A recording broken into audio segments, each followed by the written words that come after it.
Hi there, welcome to Body Efficiency Training, and in this video I'm going to be talking about explosive power.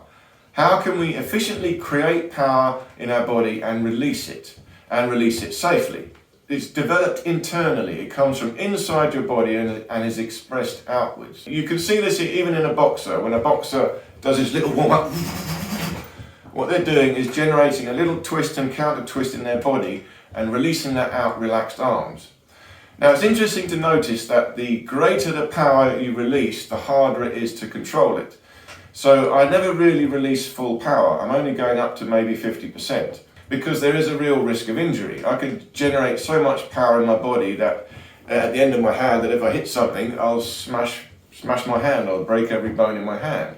So we don't want to do that. Why have so much power? Well, if you can refine that power correctly, so if I throw my hand exactly right, and at the moment of impact I've got the perfect alignment through my bone structure, then that great force will not break my hand because it will be dissipated through the alignment of my body. Then all the force will go into my opponent. They'll take the blow, not me. It won't rebound into me. It will rebound through my structure evenly. So this is tricky to do, which is why we don't do full power straight away. Always start very slowly, very carefully. See, I'm not trying to generate power, I'm trying to improve my skill, my alignment and my flow. If I get that right, the power increases and the speed increases. The first thing we've got to realise is the power comes from the torso, not the limbs. It comes from the rib cage, the obliques, hips and the shoulders. And the shoulders including the scapula. And in particular the boxer's muscle, a little muscle down around here, part of the obliques. And this is the muscle that really controls the shoulders, the scapula and this twisting power extending into the arm. So we need to train these muscles, we need to train the torso. And this goes back to the very first lesson of standing up straight. We've got to learn the correct alignment of the spine, and then we have to hold that under tension with the torso. The next thing to realise is there are two types of striking. There are two ways of striking. We can strike with momentum.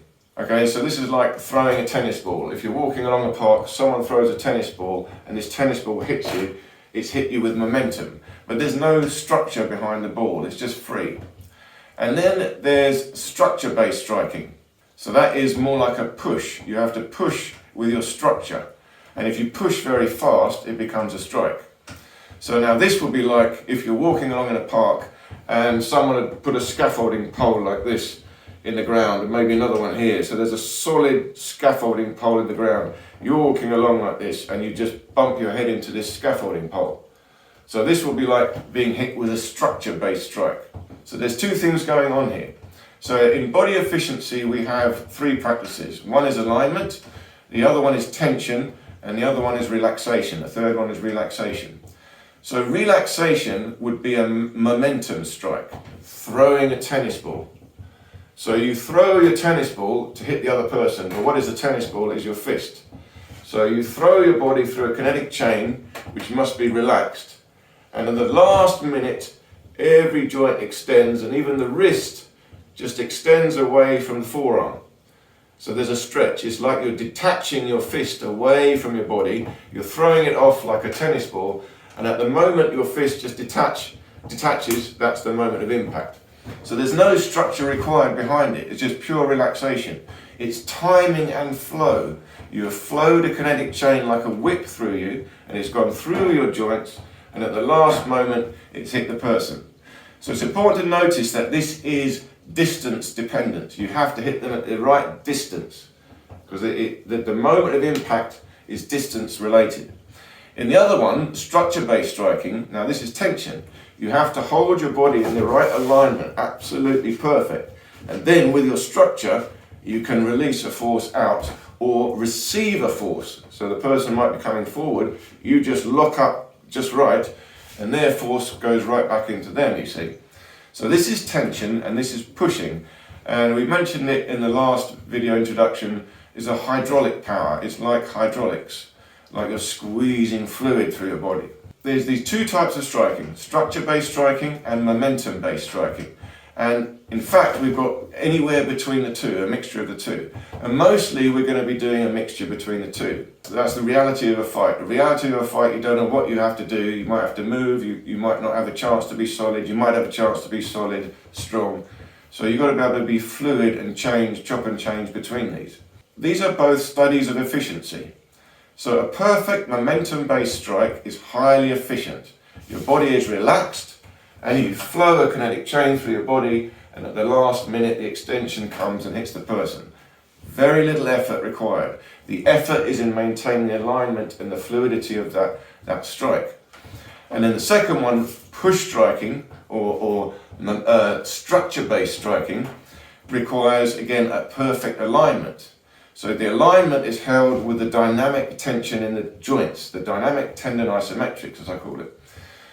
So that is in itself very efficient. The tendons have greater endurance than the muscles, and they require less energy than the muscles. So you're not holding a tension in the muscle strength and stiffness, it's in the joints, where there's still mobility, there's force and counterforce going on in the joints. But I have to maintain alignment. At the last minute, it can be a strike or receive a strike. Let's have a look at the video now. And you're not so much looking at what I'm doing, but what am I trying to do?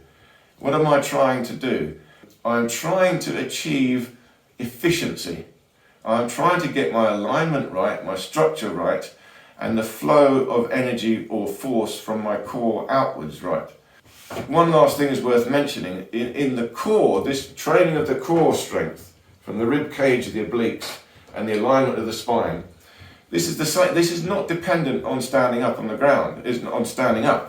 It's not about the limbs, the legs or the arms, it's about the core. So this strength is the same strength you need for wrestling. It will work if you're lying down on the floor, on your side, on your back, upside down. You're still generating the force from your core. You will twist and mobilize your spine with dynamic tension to create force from the center outwards. And this is what you'll need to wriggle out of wrestling and move about and apply what you've got to do. So it's all one and the same power that we need to generate. And then it's just expressing it in different ways under different circumstances. So let's get on with the video. Okay, so I'm starting off showing some practice in the open air. So I'm just throwing strikes at nothing. And this is quite hard to do. It's actually harder to do this than hitting a bag because you're throwing your limbs out and there's nothing there. So you have to be very careful not to injure your elbows and knees. And you can see I'm using, really if you look at it, I'm using the alignment of the spine and I'm just simply twisting left and right. I'm using the tension in the core, and here we go now, I'm locking up into a powerful structure. Now I go to a deep stance, not because it looks good, but if you can achieve a stance where your thighs are parallel to the ground, this is the most powerful position to generate force in the hips. And of course it's not the fastest. If you want to be faster you have to come up higher. But the most powerful is this square stance, your hips parallel to, your thighs parallel to the ground. So you can see me there, the first part, and let's do it again in slow motion. So now the first part, I'm not fully extending my limbs, I'm just getting warmed up. The force comes from the twist and counter twist in the torso. But notice how my shoulders are up and back always. I've still got an arch in the spine, a straight spine. I'm leaning forward a bit, because I'm in a low stance, but I'm leaning forward using the cantilever effect. So you have to go back and have a look at that part one of the cantilever effect as how you lean forward at the hips. But I'm not compromising my spine. So now here I'm sinking, rising and sinking again. And there I'm just maximizing the tension in my torso. See, shoulders up and back. Now I'm trying to find the perfect alignment. Release my neck. Lock up the spine in the correct position, ready to fight. Now here I'm doing a kinetic chain strike. You see from the ground to my front fist, front leading hand jab. But you see I'm building up the force and then throw it out. The foot into the ground, and that force flows through me out into the front hand. And one more time, very slow. See if you can see the flow and the alignment going on. So this is the 1-inch power that is made famous by Bruce Lee's 1-inch punch. But there are different ways of doing this 1-inch power. And what you saw there was from the foot all the way through, and I moved my body weight forward. So it's still, I'm using momentum to build up the force and throw that into the fist. Now these strikes I'm doing here, they're still quite wild. I'm not too worried about what I'm doing. I'm just trying to gradually let them extend out as I can feel the control. You see, the more power you release, the harder it is to control. And there's a nice little whip at the end up my spine, just releasing, but you can see the kinetic chain. And now we start on the punch bag. So this is me just warming up. I've done no warm up, so every now and then I try just hitting the bag straight off, because of course you shouldn't need a warm up if you're efficient, and of course there's no chance to warm up in a fight. But now this is quite a heavy bag. It's about 70 kilos, so it's no joke. And I don't wear straps. I've got no straps on, so my wrists are very vulnerable. I've got to get the alignment right when I strike. If I have the alignment wrong, I damage my wrist. And I've injured my wrist hundreds of times over the years, but luckily not too seriously. I'm careful enough not to injure myself that seriously.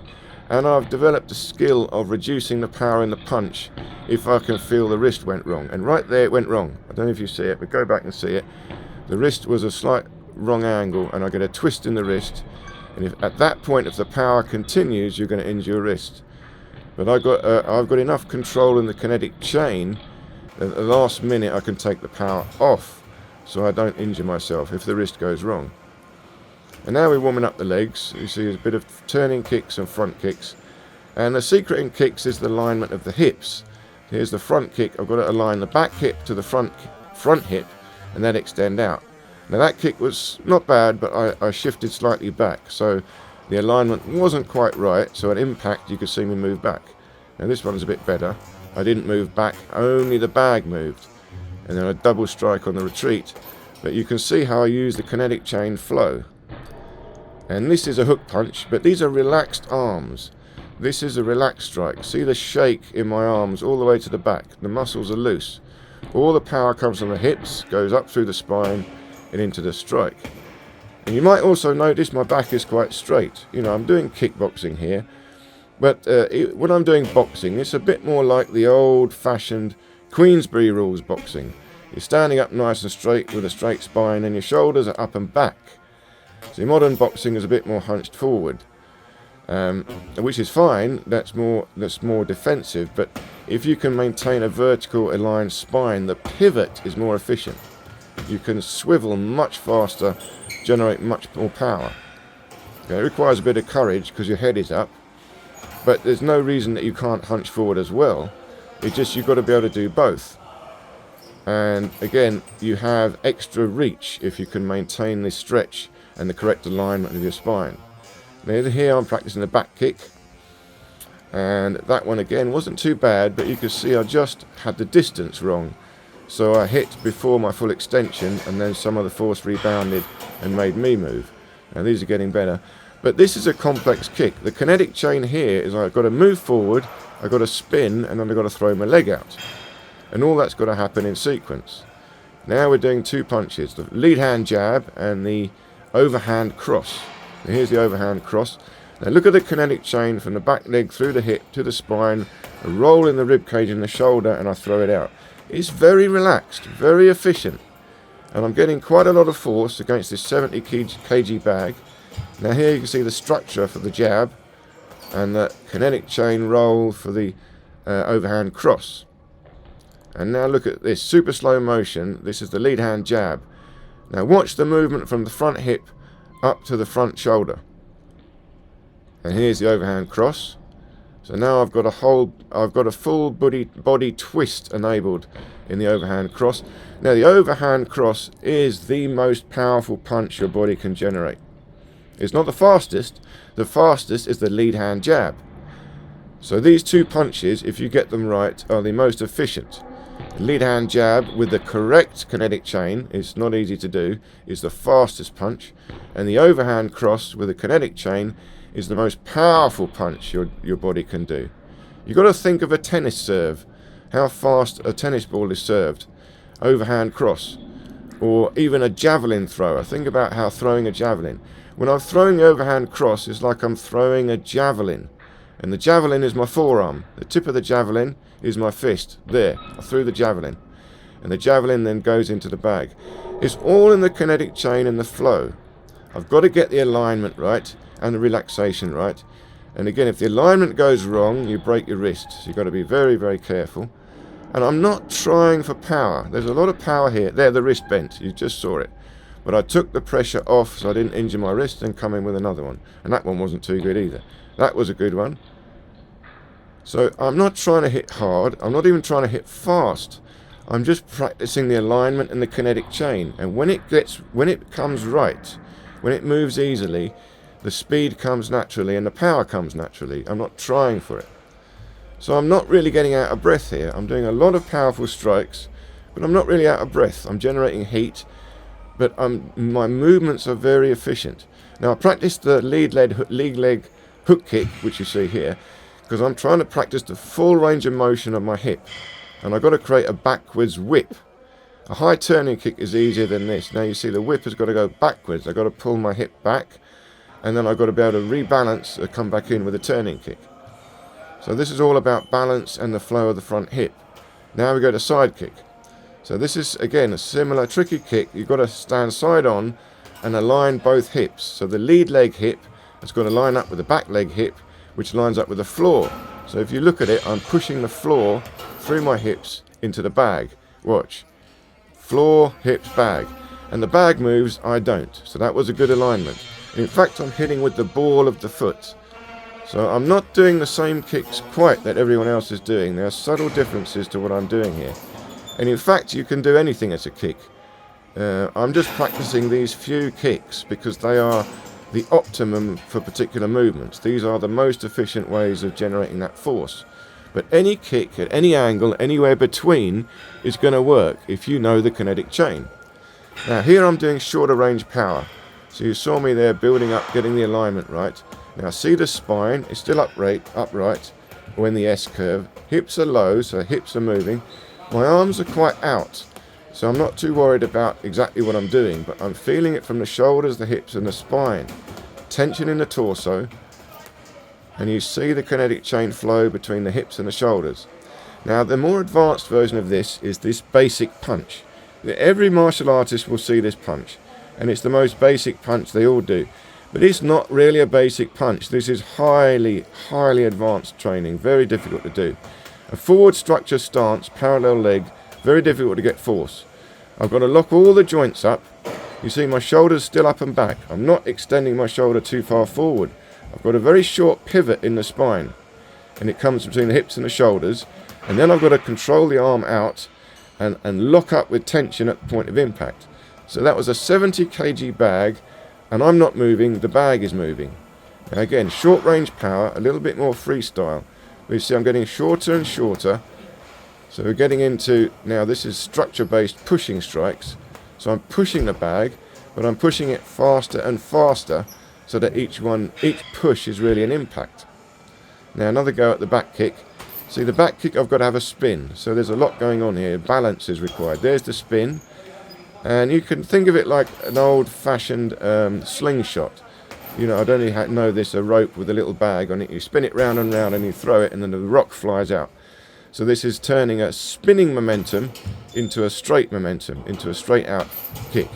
It's quite tricky to do, and you have to do it fluidly. There must be no loss of power from the twist to the extension. There, that was quite a good one.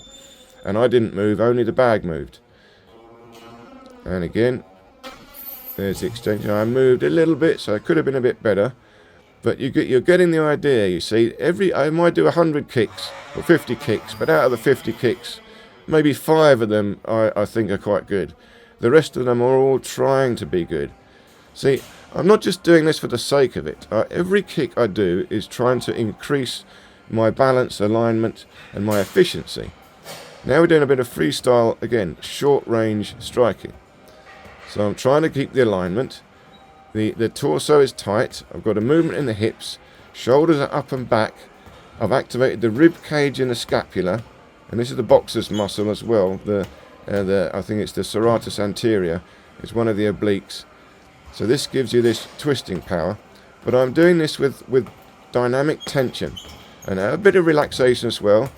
But try to see the flow and how I generate there. You see, I've got a big movement, but my hand is not that far away from my head because I'm pulling it way back.